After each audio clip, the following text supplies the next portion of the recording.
ठेवलं गेलेलं आहे. आपण पालकमंत्री आहे, काय सांगाल? नाही, संपूर्ण देशातल्या त्याच पद्धतीनं राज्यातल्या आरोग्य व्यवस्था बळकट करण्याचं काम या देशामध्ये आणि राज्यामध्ये चालू आहे.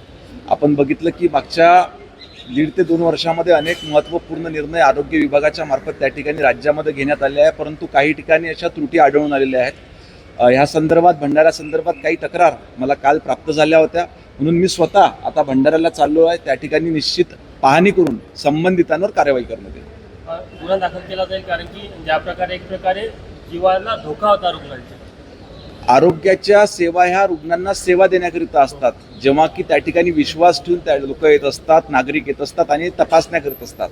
परंतु अशा पद्धतीनं जर का काही अधिकाऱ्यांच्या मार्फत हलगर्जीपणा होत असेल तर निश्चितपणे त्याच्यावर कार्यवाही करण्यात येईल. भाऊ, गडचिरोलीमध्ये जे सर्पदंशानं मृत्यू झाला होता त्यामध्ये काय अपडेट आहे? गुन्हे दाखल झाले होते काय?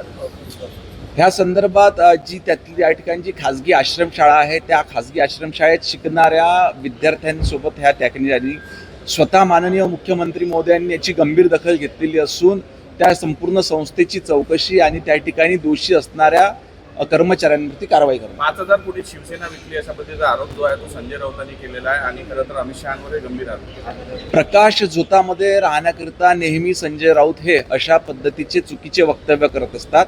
अशा पद्धतीचे चुकीचे वक्तव्य न करता आज गंभीरतेनं देशातल्या आणि राज्यातल्या परिस्थितीकडे बघितलं पाहिजे. अमित शहांना पंतप्रधान व्हायचं असंही त्यांनी दावा केलेला. नाही, हे भारतीय जनता पार्टीचे पदाधिकारी कार्यकर्ते ठरवतील. हे ठरवण्याचा संजय राऊत यांना कोणी अधिकार दिला नाही. धन्यवाद.